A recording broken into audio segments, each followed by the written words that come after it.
How would it serve your business if you became a super connector or were connected with super connectors? Welcome to Business Without Barriers, the show bringing you real people applying relevant strategies so you can get real results in your life and business. This is the success revolution, proving you can turn barriers into success breakthroughs when you bring humanity back to business. So join the revolution at bwbtv.net. I'm your host, Carmen Wild, and my guest today is Kevin So, or otherwise known as SEO, because it's spelled that way. Kevin is a super connector, e-commerce logistics expert, food and beverage storyteller, and community builder. He's also the vice president of sales at Parcll. He's an ambassador for a social professional platform and connects people through his own personal brand, NetworkWithKevin. He's the co-founder and executive advisor at Operations Advisors, advising small to medium-sized businesses on revenue scaling, community building, and business development. He's also an advocate in the small business communities, creating virtual and networking events. He's the co-founder and CEO of FoodFestLive, a digital events and media company that shares the stories of local restaurants with the public to empower these small businesses by creating exposure through unique marketing services and catered digital events. Born out of the challenges created by the pandemic, the FoodFestLive team is giving back with heart and truly serving their community in the spirit of abundance. A very warm welcome to you, Kevin. Wow, that was that intro was so phenomenal. I'm just like, I'm gonna have a Carmen introduce me wherever I go. I'm just gonna go.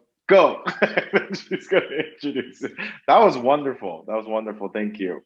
Excellent. You must know Kari Hukama because he said exactly the same thing when I introduced him. No, you know what it is? I'm telling you, you have a way of doing it. That was wonderful. That was wonderful. Fantastic, because you're wonderful. So on that note, what's the secret to your happy, fun, vibe? Look at that. What? That's funny. You know what? There's a couple of things. Because usually you could just answer in a very lame way where you could say, oh, this is just who I am, blah, blah, blah. But I've been answering it differently lately because I get this question quite often. Mm-hmm. And the reason why I try to answer it differently is because I want to help others to be as joyous as me. Yeah. So I wanted to kind of dissect that a little bit, even in myself. And don't get me wrong, I'm an extroverted human being, meaning I love people and that's where I find energy. Yeah. That is how I'm built at my core. However, I started thinking, if you're not built like me, what do I do to always find joy in every situation? And the answer truly to that is I've been practicing and learning how to be present. Yeah. So right now, I'm very excited to just have a conversation with you, and you're literally across the world. And because of technology, we get to learn from one another, learn together, and share each other's story. So I try to be present to that. I'm not thinking about the work I have to do a couple hours from now. I'm not thinking about what happened yesterday. Those times are needed for sure to prepare or to reflect. Those things are very needed, but what I learned to be joyous in the moment is truly living life. And if you don't stay in the present moment, you get to miss out on a lot of cool things. Oh, what an amazing answer. Sure. Be present and you'll be joyful. How wonderful is that? So, yeah. Opposite note then, are you ever not bubbly, super cute and fun?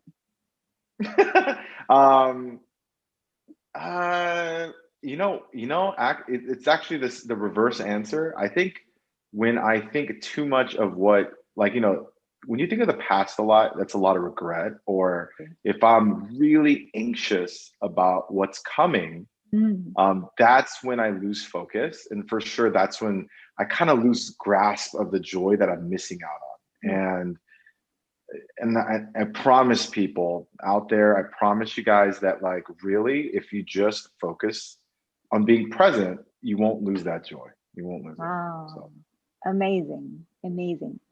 So when you do hit a barrier, Kevin, give us some insight into what your go-to strategy is. So you've been through, I've looked through your resume, so to speak, and you've done a lot of things. And you've obviously some cool strategies, but take us into your mind when you hit a barrier. What are the kind of things that you've learned to do as an executive, as an entrepreneur, that really works for you? Learning how to accept and fail gracefully is really important. What I mean by that is, when you fail, when you hit that wall, and you already made the mistake, you're in the thick of it, really owning that and taking responsibility that you just failed, and not looking to others, not looking at the external and going, because of this is why I didn't get this done, or because of you, I failed. Those are all external things. I mean, don't get me wrong, we're visual creatures, we're creatures in the moment too. So we can definitely get really upset and immediately want to blame something, because it can't be me, right? It has to be somebody else. Of course. Yeah, of course, right. But I think the strength where I found in humility is, by failing enough times, I've learned that in all those failures, every time that I faced it faster, faced that fear faster, faced that responsibility faster, I was able to come out of it and start looking for solutions instead of blaming others or blaming things or blaming circumstances, but really just going, what can I control? Where can I change? Where can I have the courage to do those things? Yeah. Wow, I love that. Face fear faster. Yeah. That's a beautiful thumbnail. You're just amazing at, like, packaging, like, this wisdom. I love it. Like, just how you intro people, the way you package what I'm saying. I'm like, I sound so smart because of Carmen. And I don't have to do anything. I can only give back what's yours. So you are smart. I don't know. I feel like you're doing something. No, just allowing you to be the you. Tell me, Kevin, what was Kevin like as a child?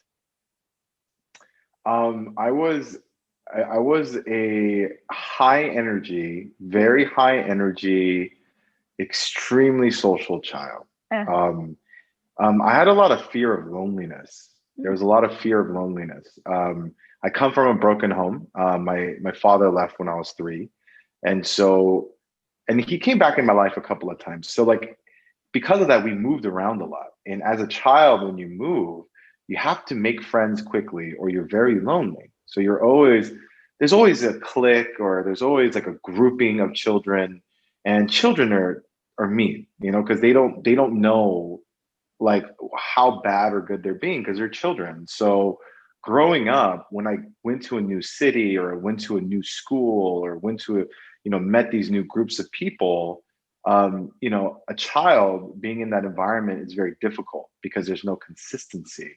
So you kind of don't have the help that other things can be. I mean, usually when there's consistency, there's help, because you're seeing the same group of children over and over again. So you naturally become friends, literally based on geography.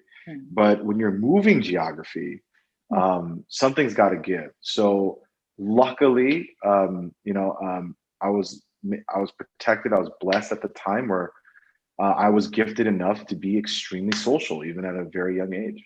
So I had to learn it. It was basically a survival skill. Being social was survival for me. Yeah. And look how it served you all these years afterwards. It's incredible. Most stories, when you track it back to childhood. Something in our childhood triggered something that has created the best version of ourselves today. And we don't always see it, but generally there's that link. And amazing. So tell me what drives the all heart leader, go-giver, super connector community. What's the driving force behind that? Definitely, the driving force behind it is when I discovered for myself. This is my personal opinion for me. So nobody has to take it if they don't like it, right? So I found that in life, what gave me life was in others, in service of others. Yeah. There was a point in my life where I served myself, like significantly. Like I wanted to grow my empire, grow me, grow my finances, grow my wealth, my success. And it was very empty. And I found myself in a lot of turmoil, inner turmoil. I felt a lot of yearning for something else, and I wasn't sure what it was. I'm also a faith-driven person. My background is I'm Christian, so that's my background in faith. And so through that, I think I was able to see like there's this community of people that just cared about other people more than themselves. And I was very confused by that. I was like, what's that all about? Like why and then I started to see it. It started with, this is what I was just sharing this with somebody the other day. If you don't know how to radically serve people and impact their lives, if you don't know how to do it, fake it. I'm serious, fake being a good person first, fake giving like you care first, and you'll be miraculously surprised. Suddenly you'll care. Suddenly you'll give just to give. Sure. And I've told people this so many times, they're like, hey, Kevin, what's the secret to networking? You have to give first. They're like, well, I don't want to give first. Okay, fake it. Fake it like you care. And they're like, what do you mean? I'm like, fake like you care about this person. Fake it. They're like, really? I'm like, yeah. Because at least there, by accident, you're being a good human being. Exactly. Mental networker. Yeah. And then that's really kind of how that's what drives me, is this significant need to be of value to others.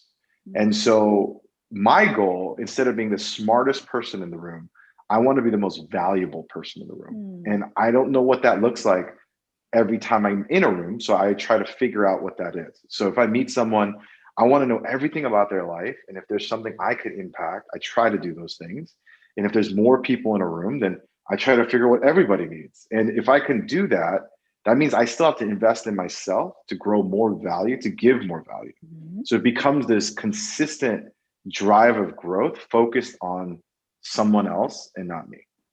Yeah. So you have found the secret, what I believe is life and business, which is give value and value will be added unto you. Whereas our society has got it mixed up. It's like take. And take. And so in this process of you giving all this value, what has happened? Because what has happened in return toward you? Yeah, I think a really good example would just be this year. I spoke a little bit about personal branding and things like that in 2020, so I'll talk about that. And I honestly did not have any online presence whatsoever until pretty much COVID hit, until the pandemic. So I started a little bit of light, social branding, a little bit of Instagram here and there, a little bit of LinkedIn. And that's really what I focused on just a little bit in the end of 2019. That's like right around the corner. And literally starting in about March 2020, my business had to change because the pandemic. I had to meet people online. I have to meet people over the phone or email, and that was my only option. And as an extrovert, to kill an extrovert, you put them in quarantine. And so I thought I was going to die. Exactly. I was like, I can't see people. I can't go to these big gatherings. I miss people. And so I decided to create an online networking group. I decided to join groups and be more active. I decided to be more active in personal branding, and all of that, it started with one principle: was I created a group for the individual. I was looking for people that needed to meet each other. I started to connect with people on LinkedIn because I had something to give to them. I started going, you need to meet this person. You need to meet this person. You need to meet this person. And then I started doing the same thing, even in my Instagram branding. Instead of highlighting my own business, I looked for businesses to highlight. I was like, this business needs a little bit more attention. This business needs a little bit more attention. This person needs more attention. I started using Facebook and all these different methods to make sure these small businesses that were suffering during COVID had some extra eyes and traffic. And I started building it thinking, how can I build my following higher so I can impact people as I post things for them? And that's all I was thinking about over and over again. And in that time, in the short span of April to now, which is it's October, so like 6 to 7 months. Yeah, 6 to 7 months. Just the following alone, my personal following alone is close to like 20K now, which is awesome. This is between like LinkedIn, Facebook, Instagram all together. It's about 20K. I have my own groups that are about 500 that meet on like a weekly basis. I'm part of larger groups that are upwards of like 50 to 30,000 group members and things like that we all just meet together. And it's been so amazing. It's just been so amazing, just like the people you get to meet. You know? and the abundance in that connection, and it's like an energy that is created that is, it's almost it's an avalanche of energy, and it just moves and moves and creates more energy. It's just beautiful. And in 7 months, what's beautiful about what you're saying is there's all this thing about reinvention, having to pivot, having to, move with where we're at. And just in 7 months, you've done something like that, but your intention was pure. And what comes from that is just abundance. Oh, what an amazing example. Thank you for that. So going off, we'll come back to the connector side of things. I want to talk about you being this beautiful blend of seasoned corporate professional in the Fortune 500 world, and then quintessential entrepreneur. So you've got this blend of two worlds, which is really great to have that kind of experience in both these worlds. What do you love about big business? Big business is like going to university. It's like going to school and they pay you. That's what big business is. If anybody is like in that mode where they're like 1 to 3 years into the business and they're thinking, oh, I hate myself, I hate this job, I tell them, well, sometimes some classes are tough, right? It's the same thing. You just change your mindset. They're paying you to learn. And obviously this big business did something right to be the big business they are. So instead of looking for everything that's wrong with your manager, instead of looking for everything that's wrong with your current position, look for why your position exists and why the systems they have exist and why it still works. And that's the secret. If you can take those secrets with you in the time you have in corporate, that creates successful businesses, because success emulates success. Oh, I'm so with you on that. I had an incredible corporate grounding, and I feel the same way as you do. It's like, geez, these guys are paying me a salary and paying me to go to courses. Cool is that? It's the most beautiful playground you could ever hope to land yourself in. Yeah. But when you're in it, you don't always see it. When you, as an entrepreneur, paying your own check, okay, then you see, oh, actually, maybe that wasn't so much stress in that corporate world. Yeah, and I agree, because definitely it's gonna be hard to see it as often. You'll see it from time to time, but definitely after looking back, Yeah. it is much more enlightening in that way. Yeah. And I always throw this out there too. For entrepreneurs that listen, don't let the ego come in your way, because sometimes we have to go back to school, Yeah. and that's okay. Exactly. And school Yeah. is good.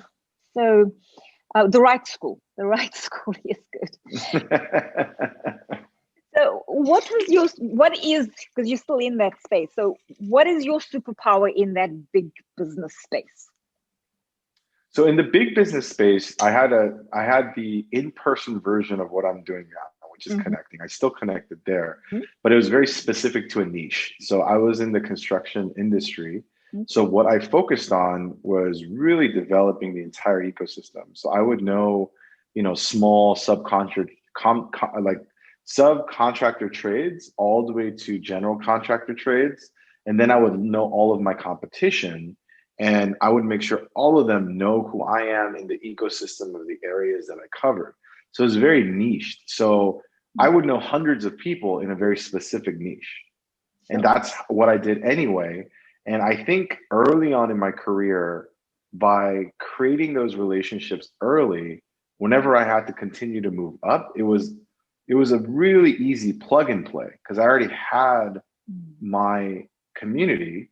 All I had to tell them now was, hey guys, I'm going to do this now. Follow me here and help me here. And that's all I had to do. So it was actually easier developing during the big company season, because I didn't have to focus on everything. I just focused on one thing. Yeah. That's fantastic. So you've utilized this superpower of yours, both in big business and small to medium-sized business. And it just shows you how important the skill is, because it's needed in every single part of business. So tell us one of your most cherished successes in the corporate world. In the corporate world, there is one specific thing. I'm terrible at operations. Like I'd say that about myself, but now I like to say I'm working on it.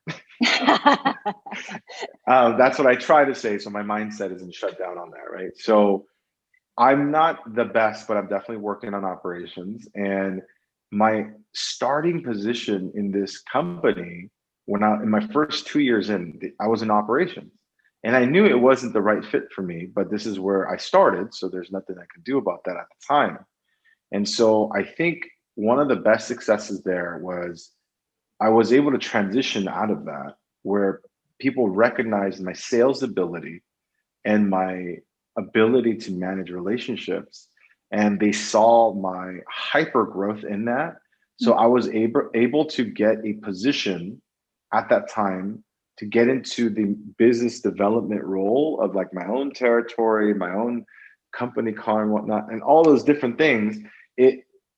I was able to get into that world years ahead of my time. And I think that really trajected my career in a different path. And I was very blessed to be around the right people that saw that in me and mentored me and really catered me. And I didn't have to fight that hard for it. They just saw it. They said, hey, this kid knows how to navigate the relationships.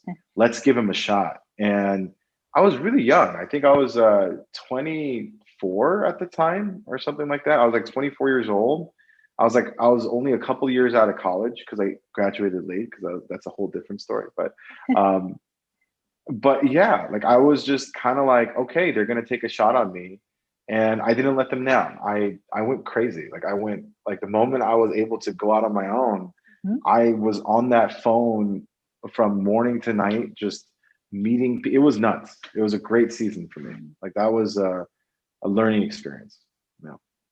Awesome. So you really got to work your passion and your talent, and got there quickly because they noticed you. That's really great.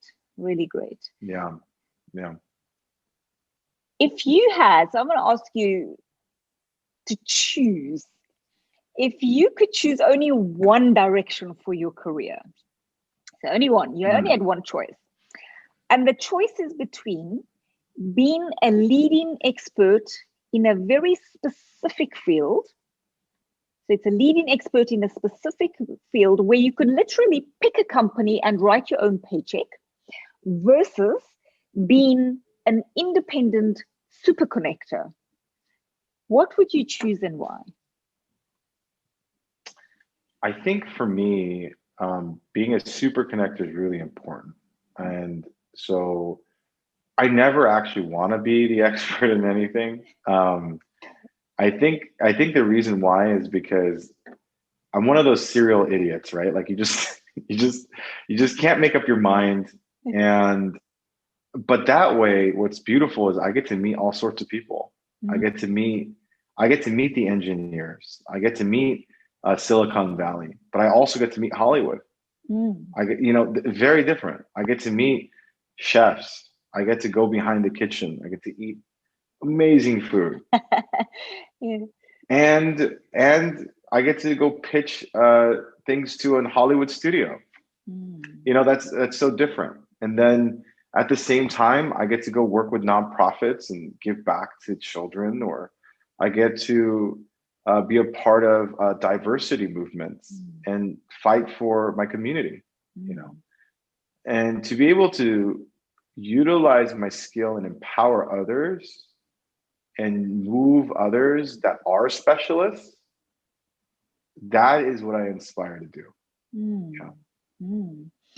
And as you've said to us, one of the secrets of being that connector is to find that value that you can bring to others and connect other people. So as you connect other people and find that value for other people, the value comes back to you. And you've done in 7 months. I mean, 7 months is not a long time.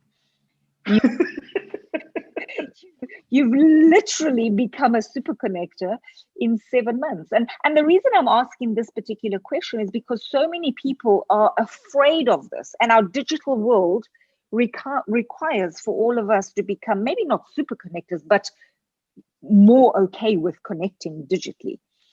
And you're showing to us, thank you for that, how possible it is and how quickly you can actually do it. And then the value in doing that to your entire life and business, and a future thereafter. So cool. So you're the co-founder and executive advisor at Operations Advisors. Now you've just told us operations not your thing. It's not. We named it that. We named that company Operation Advisors because when there's a company, there's always a bunch of holes in it. Like there's going to be things that a company is missing or not good at. And this company is really aimed for under 20 million companies, like nothing too big, just something smaller, anywhere from 0 to 20 million, where they've been around for anywhere from 3 to 5 years, or maybe it's their first year in business.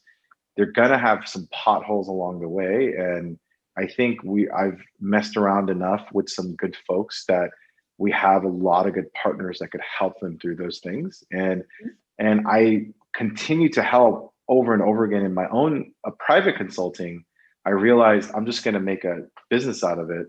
And if anyone needs specific things, I can just make those introductions quickly through this company. And I have a couple team members on the team. And so we advise them through that so they don't have to like wait on me. And because I'm just one person and my bandwidth isn't what it used to be. So I can't just go, yeah, like, let me consult you.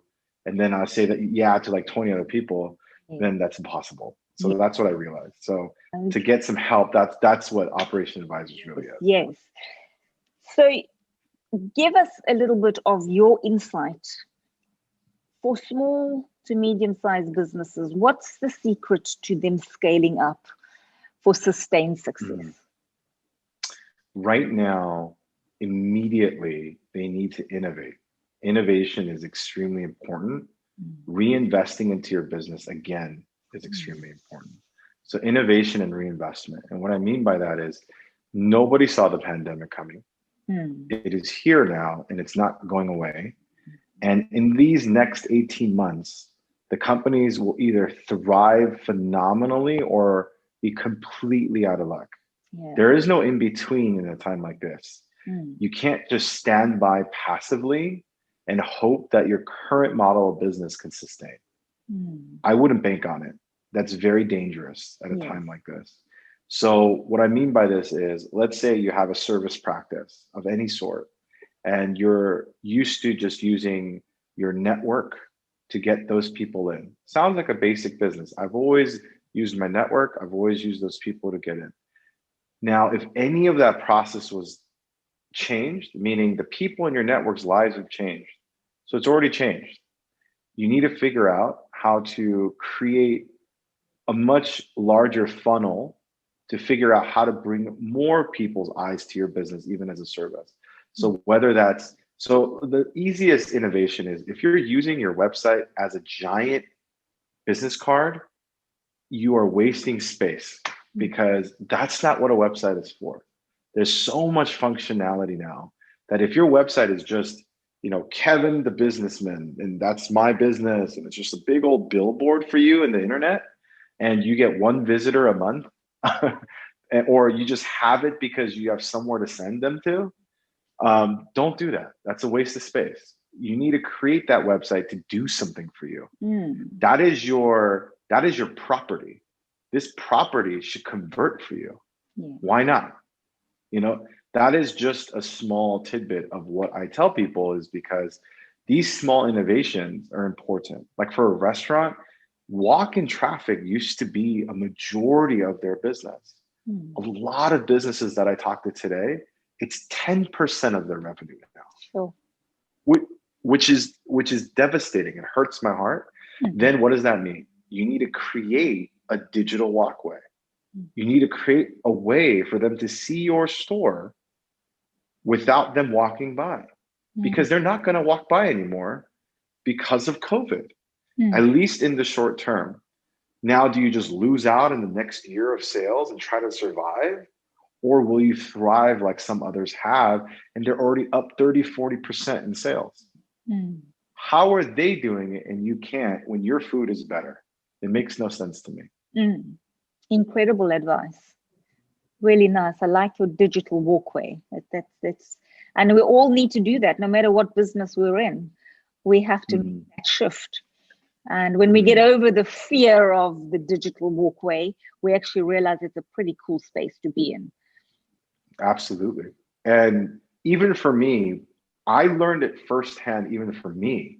And that's why I speak so passionately about it, because I avoided social media like the plague. I used it as a photo album because, it was for people to see my kids once in a while, or my wife once in a while.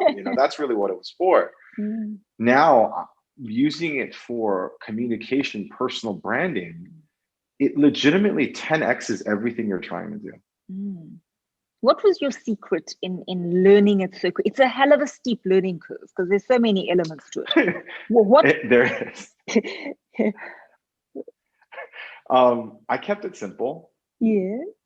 I went to the core of what worked for me as a connector of humans anyway. I started with the core principle of where can I bring that value? So every post, every communication, every link, every comment, every like, it wasn't for me. It was for somebody else. And as long as I can do that, and I know this sounds really hokey, but I promise you that's all I did. There was no secret sauce. There's no course that I bought. Nothing. I didn't do any of that. All I did was, don't get me wrong, other people's Instagrams are much prettier than mine. And there's ways to make it much better than how I'm saying it. But I wanted to set foundations first. And that's what I decided to do. I decided I'm just going to do what I always do, but now I'm just going to do it online. And I decided to be foundationally valuable to people. The first thing I did, I remember, was on LinkedIn. I did 30 days of writing out gratitudes to remind people to be grateful for something today during this crazy time that we lived in. So I started doing that.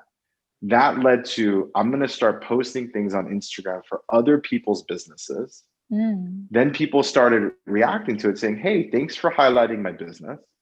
They would follow me, tell other people about me, ask me to come visit and eat at their place. And I said, sure. And so I started visiting places. I met Carrie through a volunteer event through this season. And so Carrie Hokama, I met this man and he saw what I was doing because we already met before, and he saw, because he was connected to me online, he saw that I was eating at places and highlighting these businesses. And he said, hey man, I really like what you're doing. Why don't we film you for like a whole day? I said, okay, let's do that. So that film's online.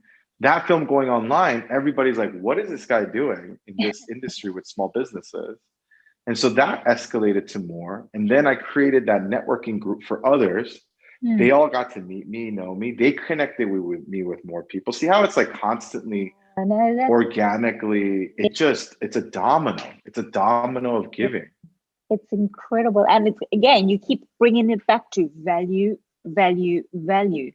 And it's an energy that just creates more energy. And if our world could get this, our world would be a different. Oh man, absolutely, absolutely. Because disagreements will happen, and I understand that. But if, as long as there's respect and value and other people in mind, and understanding how to move away from your ego and allowing others to thrive.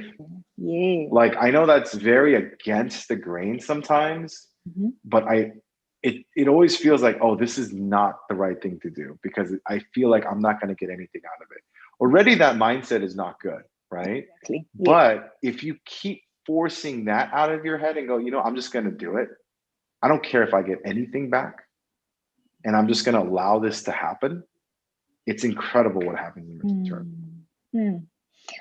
You're totally synonymous with everything this show stands for, bringing humanity back.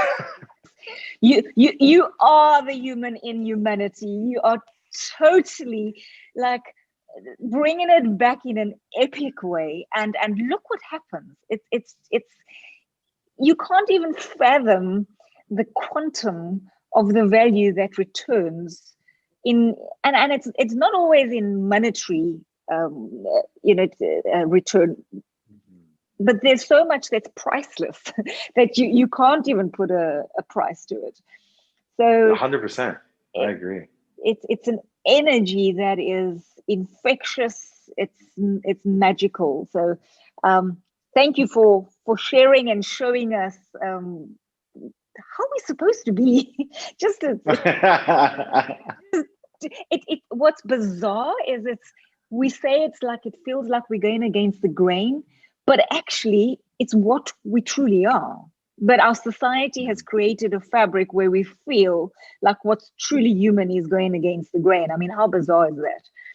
I know. To me, it's just to find the core of us again, and we will be going with the grain, which will make us amazing. So tell us. Yeah, I love that.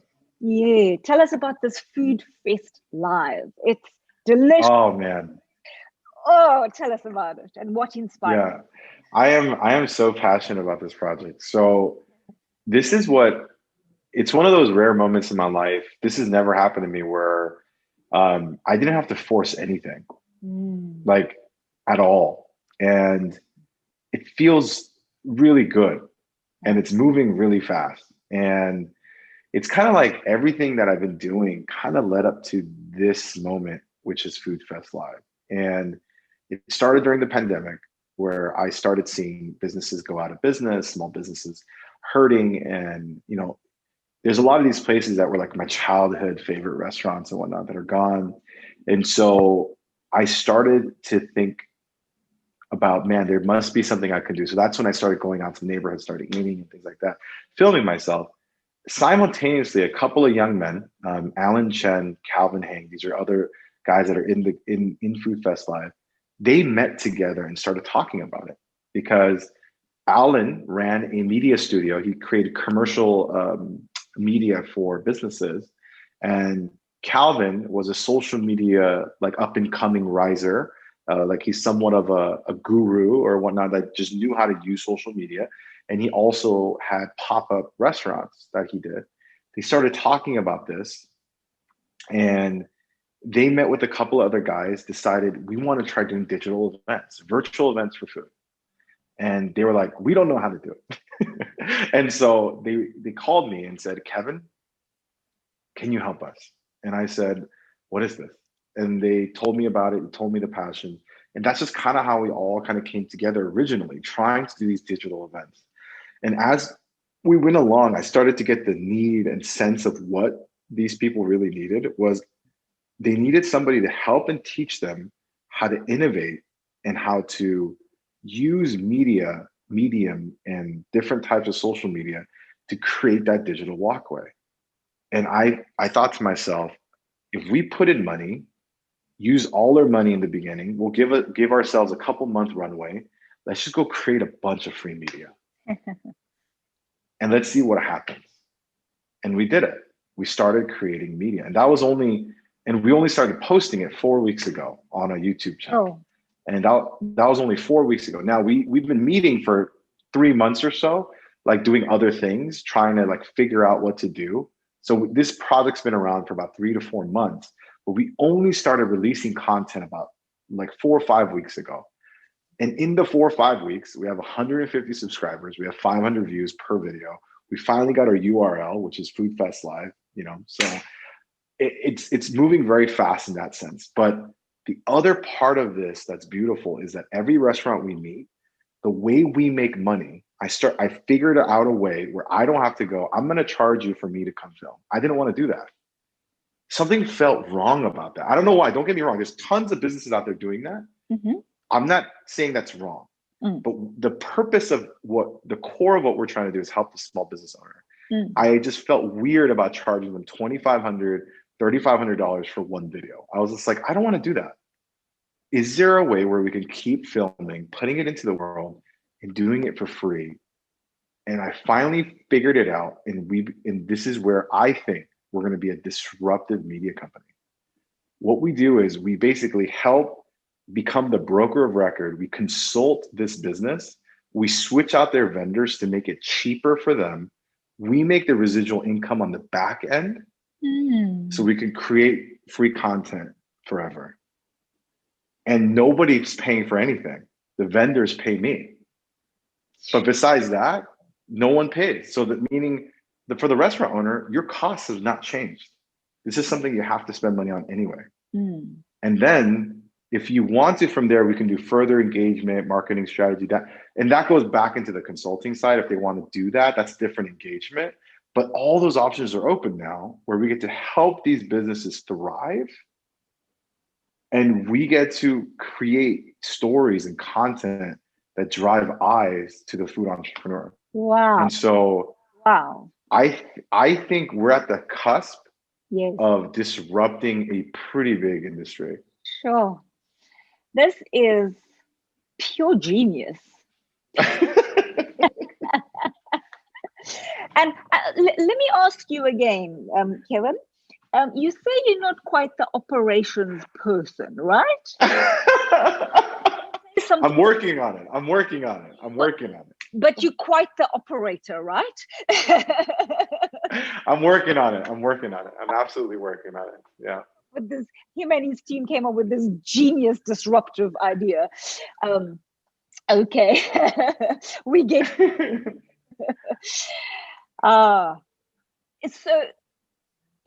It's just magic in so many ways. It's the story that you tell. I mean, digital food events. I mean, that sounds ridiculous and it's just, digital. So you've got this digital space and it's food. You've got story, which you bring in. So, I mean, it just brings the whole business to life when you can tell the story and bring the camera into this small business, which they would never have had access to. You have this amazing audience that they're being exposed to, and they don't have to pay for it. I mean, the benefits to you guys, to them, to the community, it's just delicious, amazing. Yeah, so we hope to continue to really grow and thrive. I mean, it's growing rapidly. Yeah. I mean, yeah, it is. And so it's been an incredible journey, and it's here now. And for the first time in my life, I'm just like, I think this is it. Like, I don't think there's going to be, I'm sure there's going to be smaller projects here and there, but I think this is going to really take up a lot of my space for quite some time. Yeah. And I feel blessed enough to find it now. And I'm like, wow, this is, yeah. So I'm extremely excited about it, as you can see. That's fantastic. Well, congratulations to you and the whole team to find something so special, and the community in it is, and there's nothing better than bringing to people around food and helping people, Yes. Bring value to people's lives, and it's all around food. I mean, most of us have good memories in some way or another around our food and gathering and being together, and it's just such a stunning coming together in a year that has, where the wheels have fallen off completely.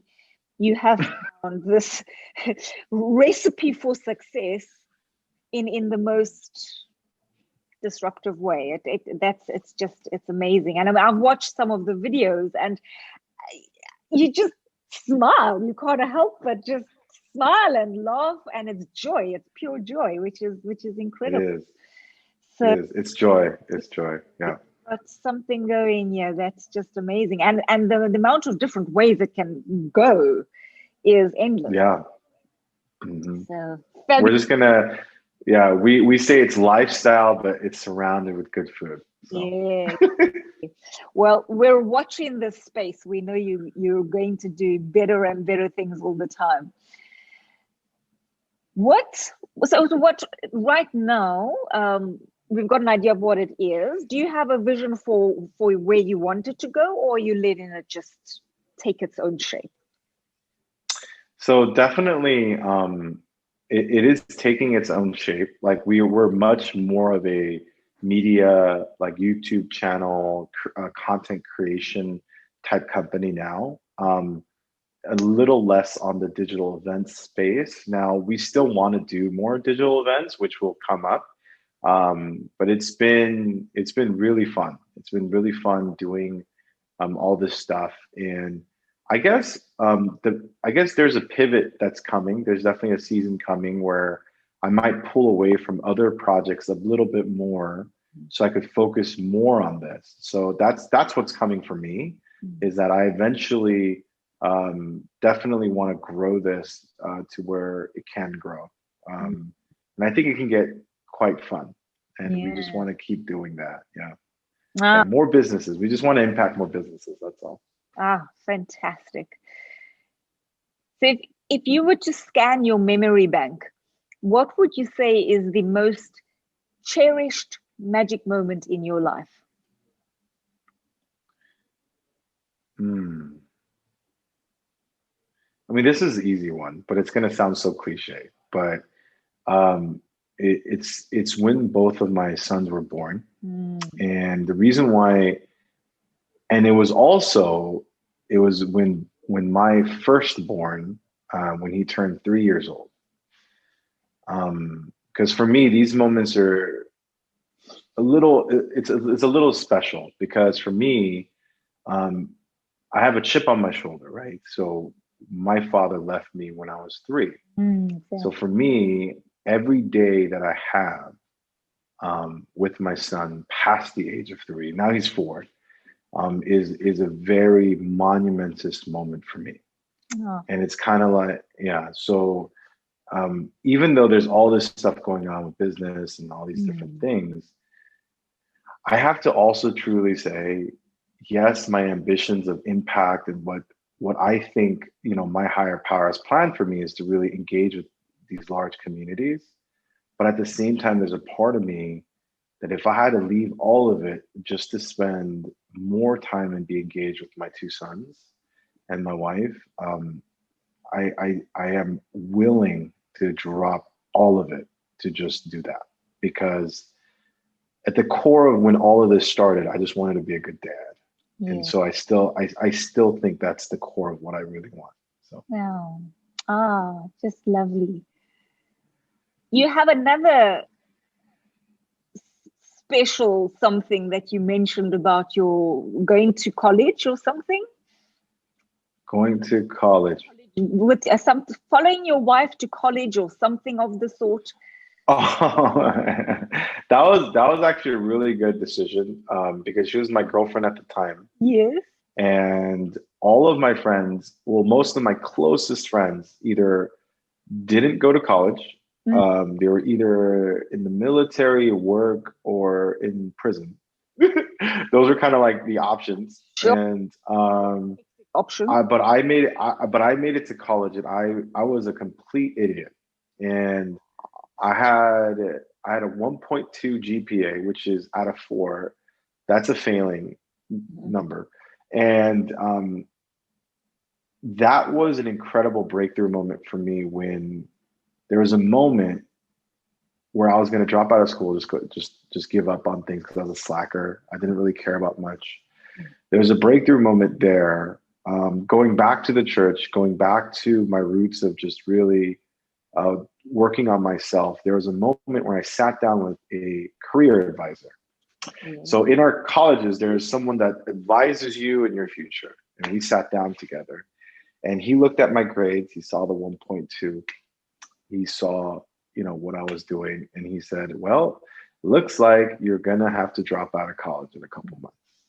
And I said, yeah, it does. So what can I do to turn this around? He's like, well, I mean, you're trying to be in this major, which you won't qualify for because you need a 2.7 or 2.4. I think the best you could maybe do is a 2.0, which would be a stretch for you. So I feel like you have two options. You change your major out of business into this easier major. I think it was called communications or something at the time. And you have to do that, or you're probably just going to drop out. Like, I've seen this too many times. So this man I've never met before, completely giving up on me because he doesn't know me. Mm-hmm. And I'm sure he's seen hundreds and thousands of students like this. So to him, I'm just another number where he goes, hey, kid, there's this one company, they're hiring, they're hiring some warehouse guys. That might be the direction you need to go. So that was the story there. And I was angry. Mm. I listening to that thinking, do I really have to drop out? Am I really done? Mm. And I walked out of that room thinking, I'm gonna get that 2.4 so I can get into business. I'm gonna figure that out. And so in the next 3 semesters, which is about a year and a half, I did it. I literally retook all my classes. I jammed my schedule from morning to night, working my part-time job on the weekends, and I lived and slept in the library for almost 2 years. You invented the word pivot. Yeah, like I just slept there, I just slept in the library, and because I knew if I went home I wouldn't study, so I just didn't go home. And so I slept on the floor. I was one of those guys. And I did it. I graduated.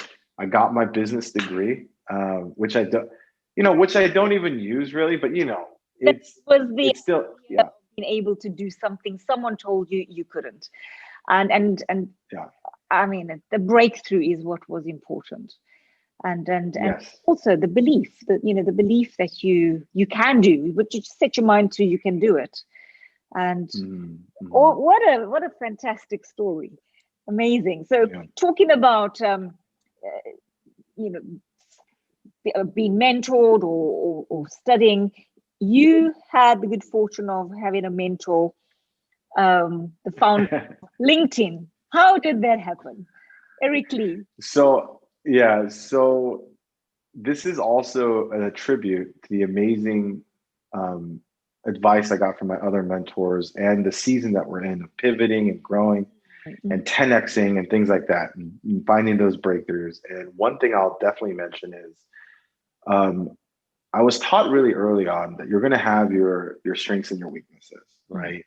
And you're going to figure out what that is. You will know. And what you're going to do is, he told me, instead of just resting on your laurels, what that means is like resting on your already done past deeds.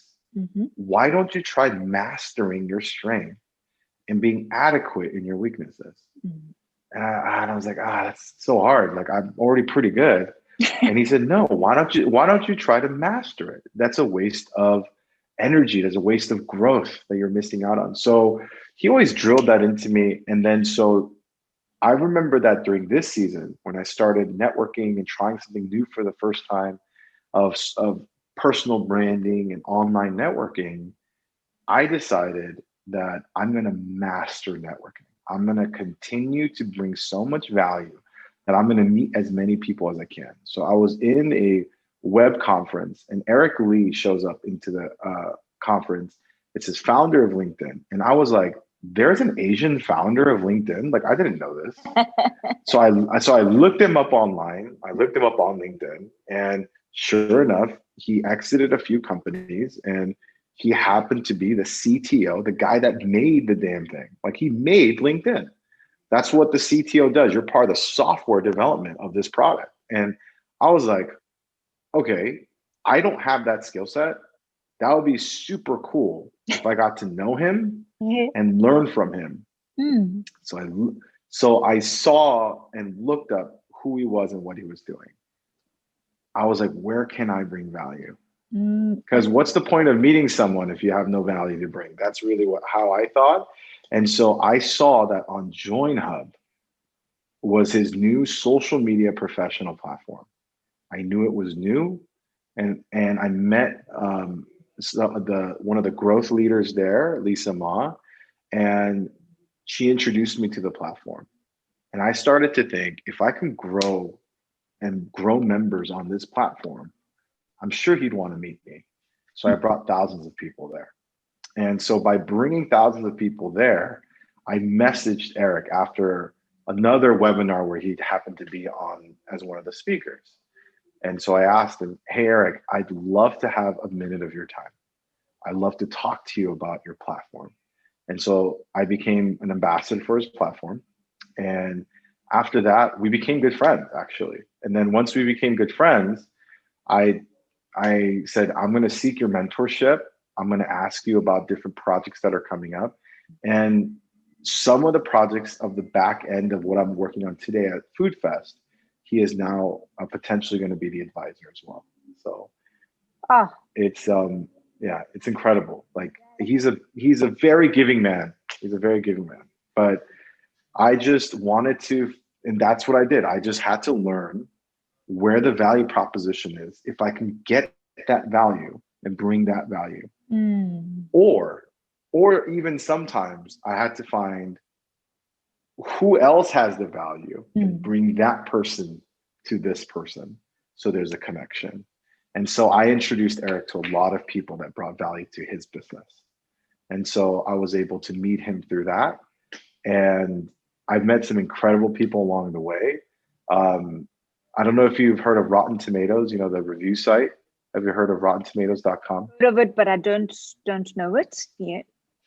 Yeah. So, well, I also know the founder of that as well through this journey, and I helped them meet each other, which is really cool for them to meet because they're both Asian American tech entrepreneurs. So they had a great meeting of the minds, did a couple of events together with them. And through that, I got more involved with these other groups and whatnot. And it's just always finding, not me exactly having the value, but at least bringing the person that has it. And so creating relevance in the value and connections that I can bring. Yeah. We need presidents like you.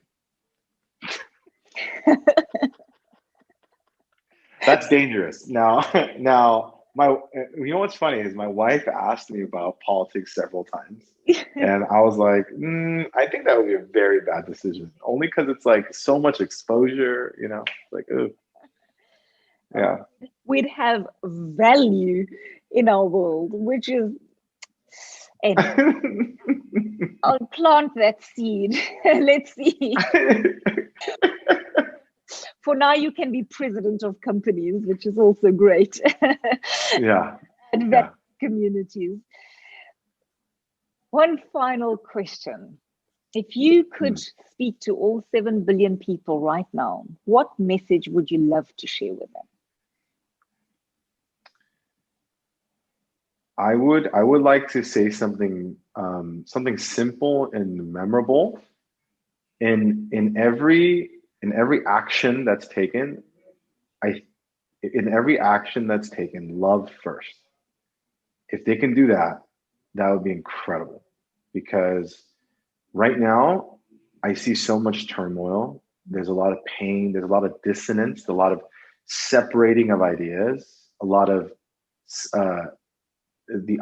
literally the opposite of unity. There's a lot of that going on. And the thing of what's funny about that is that human beings are all the same. So we're all the same. We're all broken. We're all dumb. We all have our baggage. We all have our disagreements. We're all wrong. And that's okay. So when someone is wrong, even if they say crazy things, before you react, before you say, before you speak, love first. It's a hard request. I know it's a hard request. But if they could even just think about that for a second, it'd be so important. Yeah.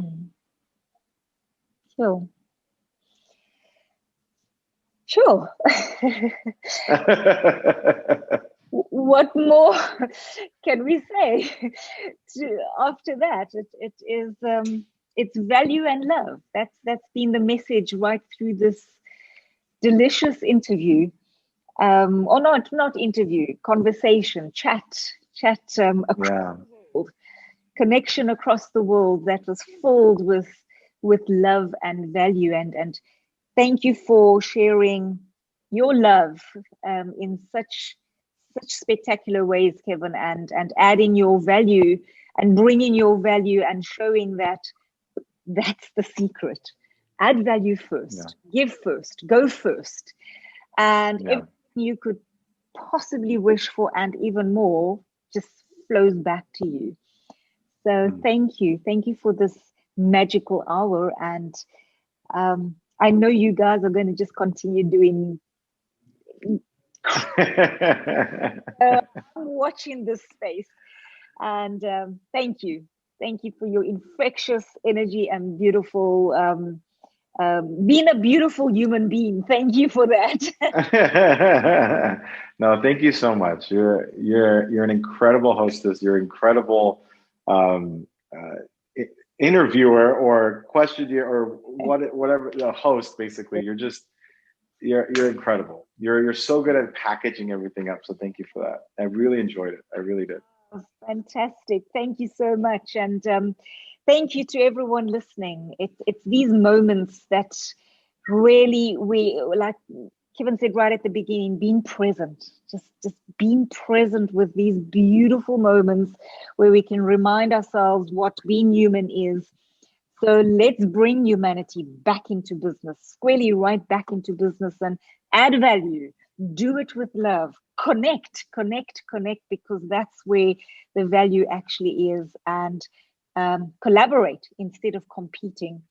And we absolutely, with these amazing ingredients that makes up life, we will create a new human story and a future that we can be proud of.